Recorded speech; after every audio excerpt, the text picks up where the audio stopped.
Good afternoon. Secretary Mnuchin, Secretary Ross, EPA Administrator Scott Pruitt, members of Congress, distinguished guests, on behalf of the First Family, welcome to the White House. You know, it's the greatest privilege of my life to serve as Vice President to a president who is fighting every day to make America great again. Since the first day of this administration, President Donald Trump has been working tirelessly to keep the promises that he made to the American people. President Trump has been reforming health care, enforcing our laws, ending illegal immigration, rebuilding our military. And this president has been rolling back excessive regulations and unfair trade practices that were stifling American jobs. Thanks to President Trump's leadership, American businesses are growing again, investing in America again, and they're creating jobs in this country instead of shipping jobs overseas. Thanks to President Donald Trump, America is back.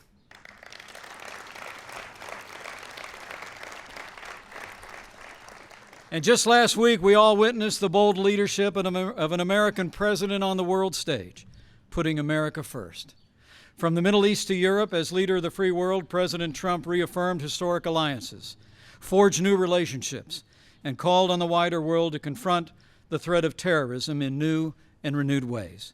And by the action the President will announce today, the American people and the wider world will see once again, our President is choosing to put American jobs and American consumers first. Our President is choosing to put American energy and American industry first. And by his action today, President Donald Trump is choosing to put the forgotten men and women of America first. So with gratitude for his leadership and admiration for his unwavering commitment to the American people, it is now my high honor and distinct privilege to introduce to all of you the President of the United States of America, President Donald Trump.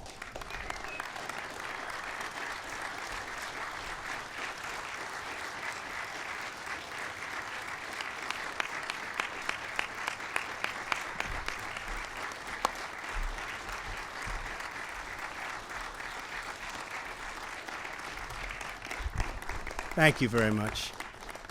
Thank you. I would like to begin by addressing the terrorist attack in Manila.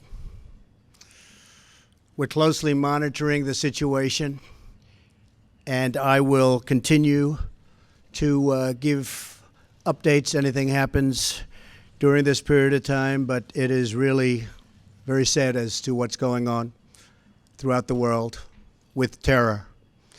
Our thoughts and our prayers are with all of those affected. Before we discuss the Paris Accord, I'd like to begin with an update on our tremendous, absolutely tremendous economic progress since Election Day on November 8th. The economy is starting to come back, and very, very rapidly. We've added $3.3 trillion in stock market value to our economy and more than 1 million private sector jobs.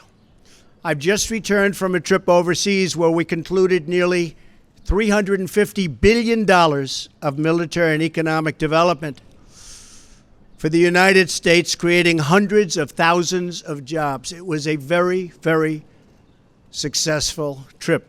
Believe me. Thank you. Thank you.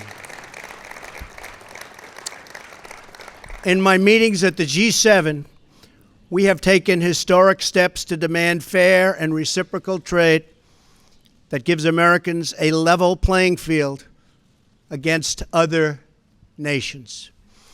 We're also working very hard for peace in the Middle East, and perhaps even peace between the Israelis and the Palestinians.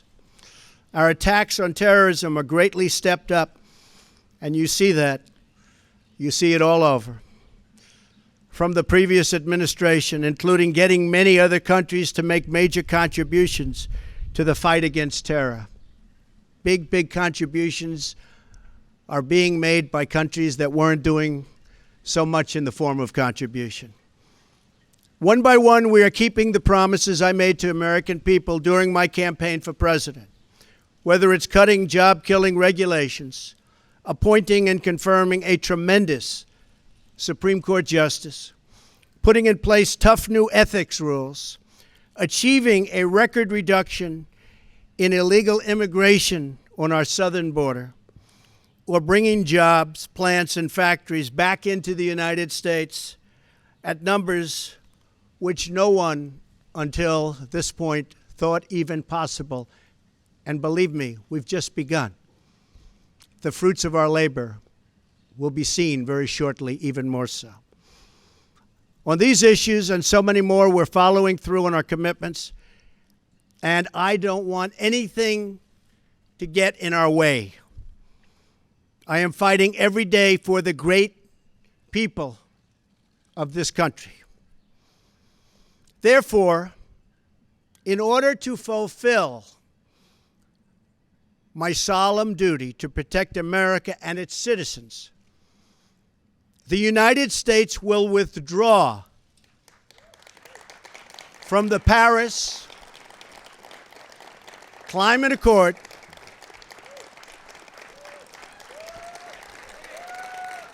Thank you.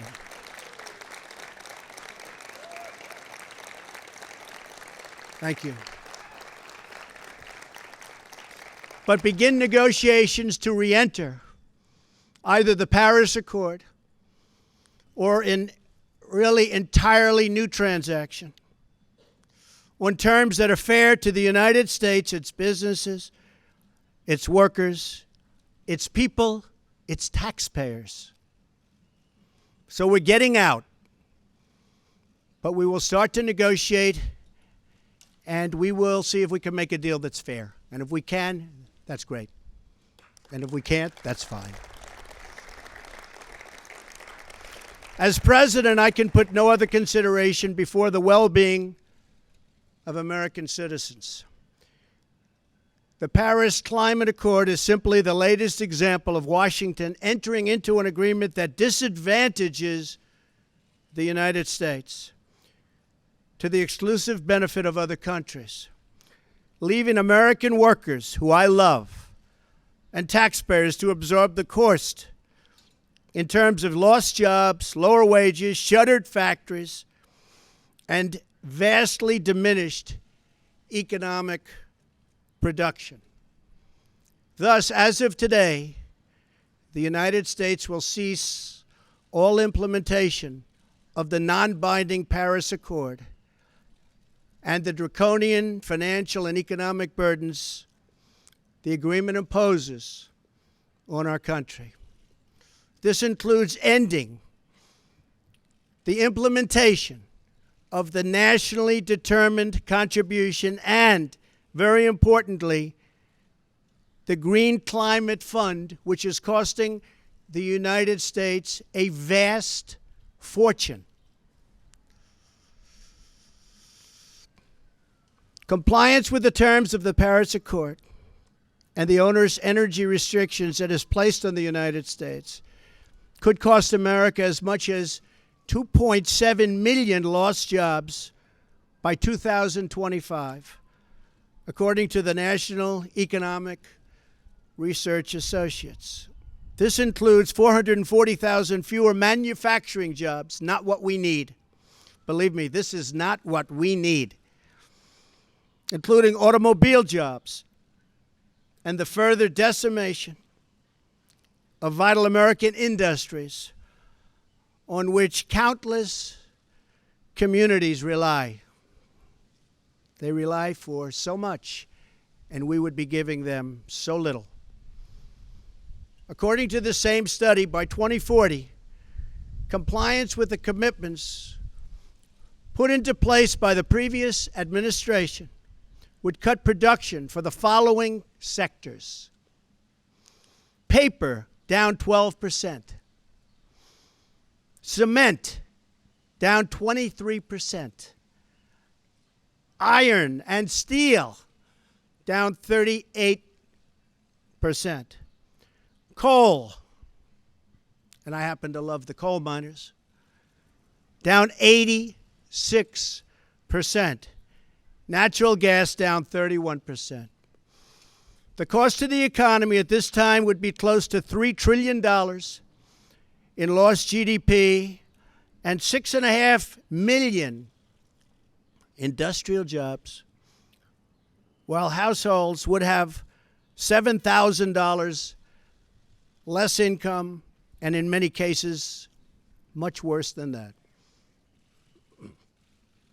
Not only does this deal subject our citizens to harsh economic restrictions, it fails to live up to our environmental ideals.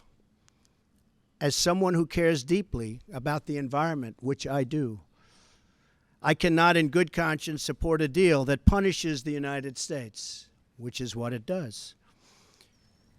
The world's leader in environmental protection, while imposing no meaningful obligations on the world's leading polluters. For example, under the agreement, China will be able to increase these emissions by a staggering number of years, 13. They can do whatever they want for 13 years, not us. India makes its participation contingent on receiving billions and billions and billions of dollars in foreign aid from developed countries.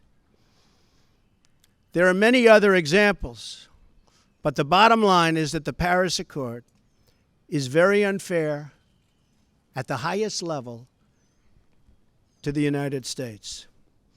Further, while the current agreement effectively blocks the development of clean coal in America, which it does, and the mines are starting to open up. We're having a big opening in 2 weeks. Pennsylvania, Ohio, West Virginia, so many places. A big opening of a brand new mine. It's unheard of. For many, many years, that hasn't happened. They asked me if I'd go. I'm going to try. China will be allowed to build hundreds of additional coal plants.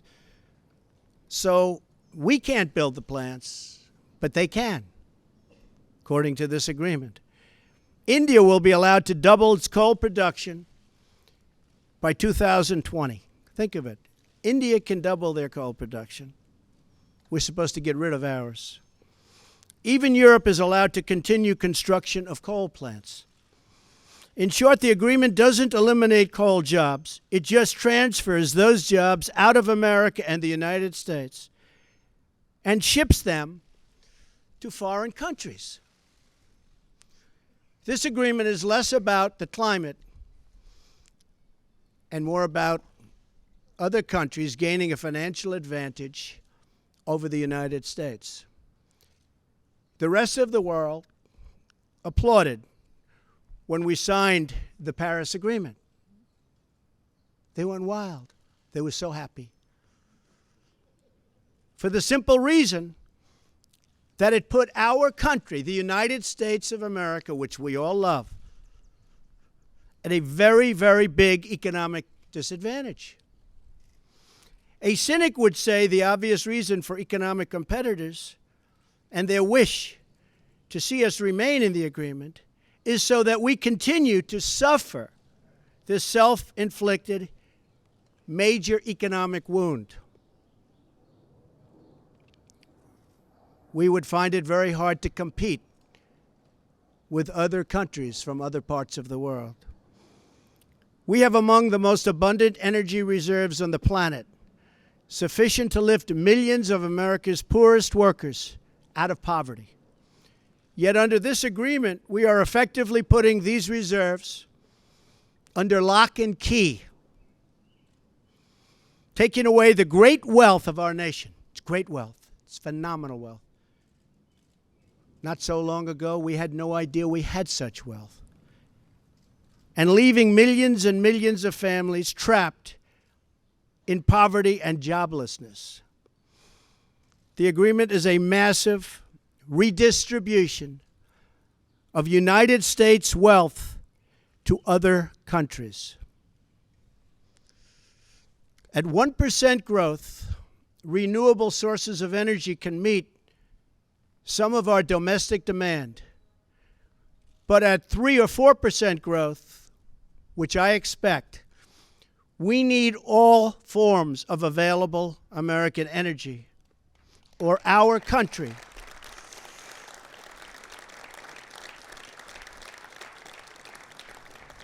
will be at grave risk of brownouts and blackouts. Our businesses will come to a halt in many cases, and the American family will suffer the consequences in the form of lost jobs and a very diminished quality of life.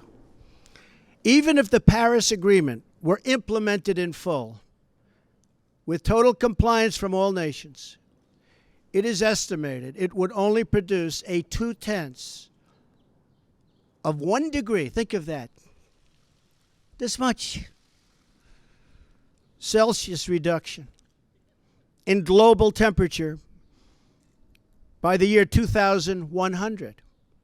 Tiny, tiny amount. In fact, 14 days of carbon emissions from China alone would wipe out the gains from America, and this is an incredible statistic, would totally wipe out the gains from America's expected reductions in the year 2030. After we have had to spend billions and billions of dollars, lost jobs, closed factories, and suffered much higher energy costs for our businesses and for our homes. As the Wall Street Journal wrote this morning, the reality is that withdrawing is in America's economic interest and won't matter much to the climate. The United States under the Trump administration will continue to be the cleanest and most environmentally friendly country on earth. We'll be the cleanest. We're going to have the cleanest air. We're going to have the cleanest water. We will be environmentally friendly, but we're not going to put our businesses out of work. And we're not going to lose our jobs. We're going to grow. We're going to grow rapidly.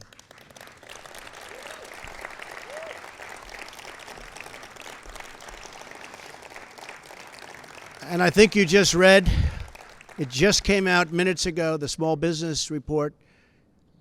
Small businesses, as of just now, are booming, hiring people, one of the best reports they've seen in many years. I'm willing to immediately work with Democratic leaders to either negotiate our way back into Paris under the terms that are fair to the United States and its workers, or to negotiate a new deal that protects our country and its taxpayers.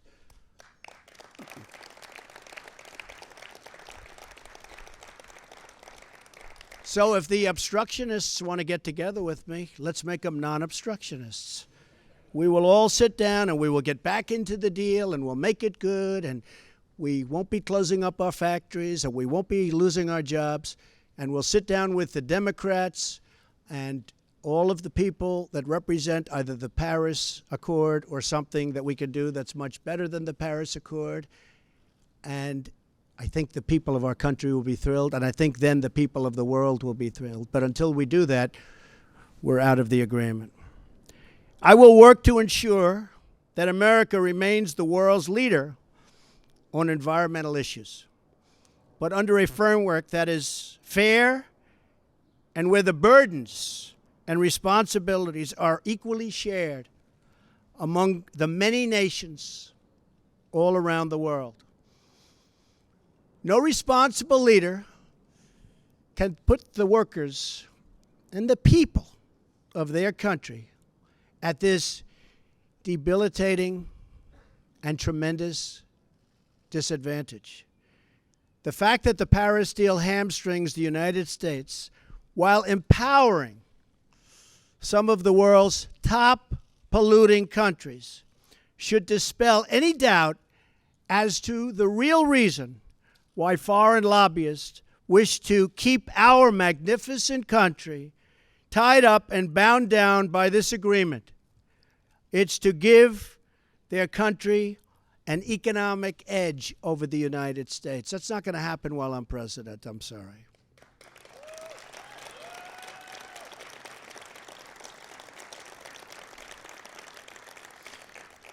My job as president is to do everything within my power to give America a level playing field and to create the economic, regulatory, and tax structures that make America the most prosperous and productive country on earth, and with the highest standard of living and the highest standard of environmental protection.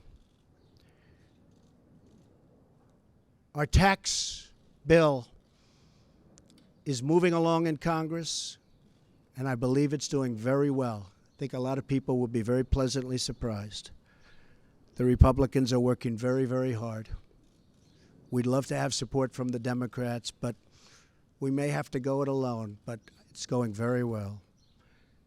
The Paris Agreement handicaps the United States economy in order to win praise from the very foreign capitals and global activists that have long sought to gain wealth at our country's expense. They don't put America first. I do, and I always will.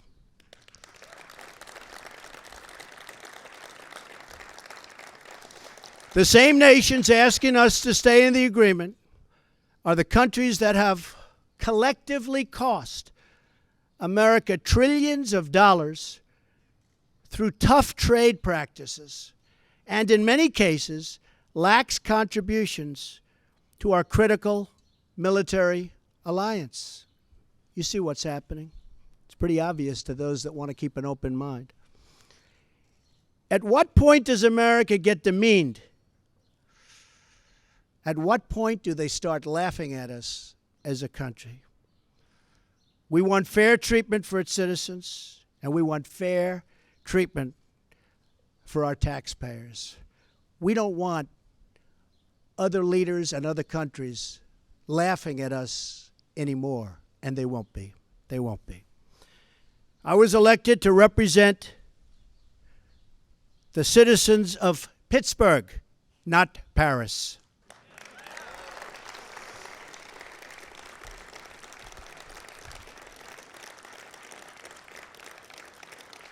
I promised I would exit or renegotiate any deal which fails to serve America's interests. Many trade deals will soon be under renegotiation. Very rarely do we have a deal that works for this country, but they'll soon be under renegotiation. The process has begun from day one, but now we're down to business. Beyond the severe energy restrictions inflicted by the Paris Accord, it includes yet another scheme to redistribute wealth out of the United States through the so-called Green Climate Fund, nice name, which calls for developed countries to send $100 billion to developing countries, all on top of America's existing and massive foreign aid payments. So we're going to be paying billions and billions and billions of dollars, and we're already way ahead of anybody else. Many of the other countries haven't spent anything, and many of them will never pay one dime. The Green Fund would likely obligate the United States to commit potentially tens of billions of dollars, of which the United States has already handed over $1 billion. Nobody else is even close. Most of them haven't even paid anything, including funds raided out of America's budget for the war against terrorism. That's where they came. Believe me, they didn't come from me. They came just before I came into office. Not good. And not good the way they took the money. In 2015, the United Nations, departing top climate officials, reportedly described the $100 billion per year as peanuts and stated that the $100 billion is the tail that wags the dog. In 2015, the Green Climate Fund's executive director reportedly stated that estimated funding needed would increase to $450 billion per year after 2020, and nobody even knows where the money is going to.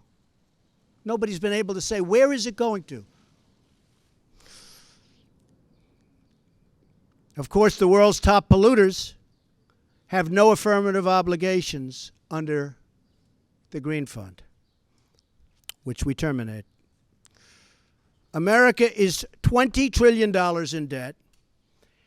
Cash-strapped cities cannot hire enough police officers or fix vital infrastructure.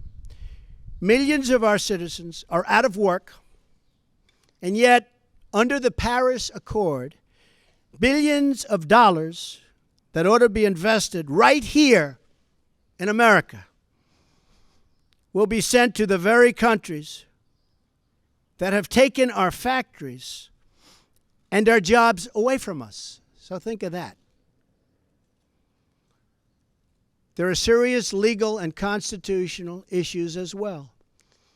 Foreign leaders in Europe, Asia, and across the world should not have more to say with respect to the U.S. economy than our own citizens and their elected representatives. Thus, our withdrawal from the agreement represents a reassertion of America's sovereignty.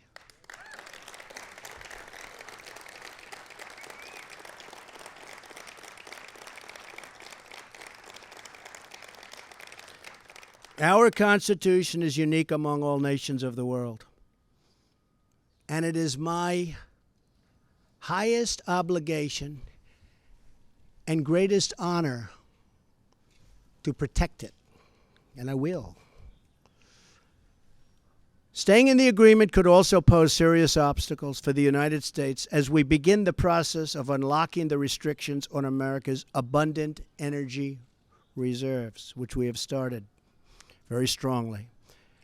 It would once have been unthinkable that an international agreement could prevent the United States from conducting its own domestic economic affairs. But this is the new reality we face if we do not leave the agreement or if we do not negotiate a far better deal. The risks grow as historically these agreements only tend to become more and more ambitious over time. In other words, the Paris framework is just a starting point, as bad as it is, not an end point. And exiting the agreement protects the United States from future intrusions on the United States' sovereignty and massive future legal liability. Believe me, we have massive legal liability if we stay in. As president, I have one obligation, and that obligation is to the American people. The Paris Accord would undermine our economy, hamstring our workers, weaken our sovereignty, impose unacceptable legal risk, and put us at a permanent disadvantage to the other countries of the world. It is time to exit the Paris Accord.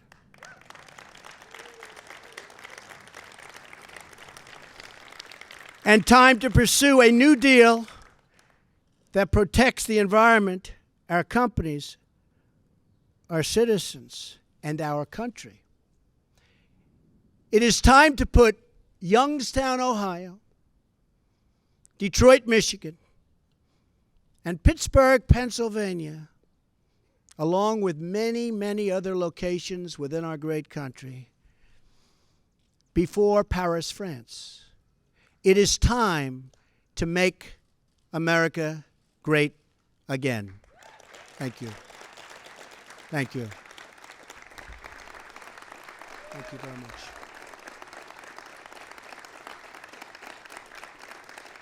Thank you. Thank you very much.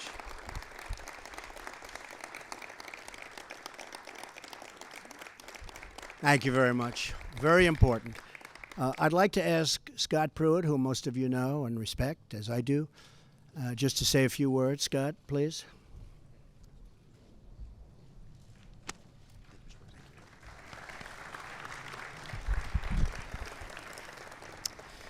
Thank you, Mr. President.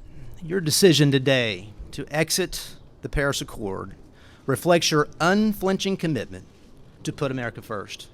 And by exiting, you're fulfilling yet one more campaign promise to the American people. Please know that I'm thankful for your fortitude, your courage, and your steadfastness as you serve and lead our country.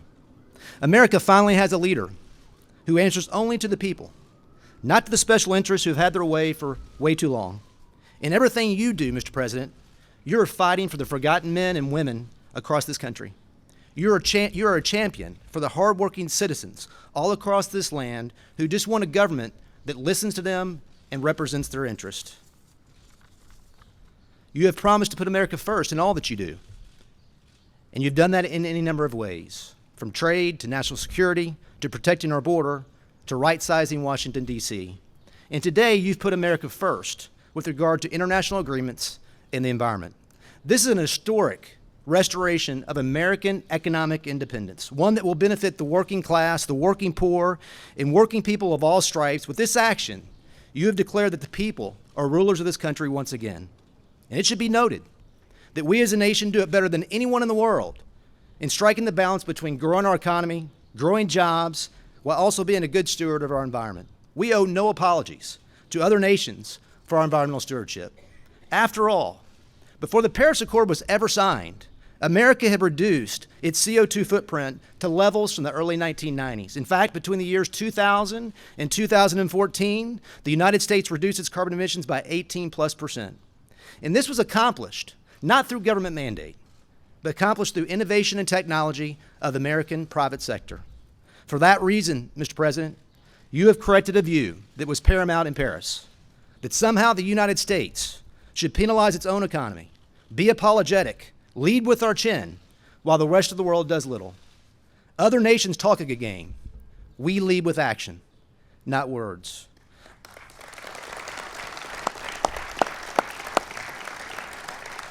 Our efforts, Mr. President, as you know, should be on exporting our technology, our innovation, to nations who seek to reduce their CO2 footprint to learn from us. That should be our focus, versus agreeing to unachievable targets that harm our economy and the American people.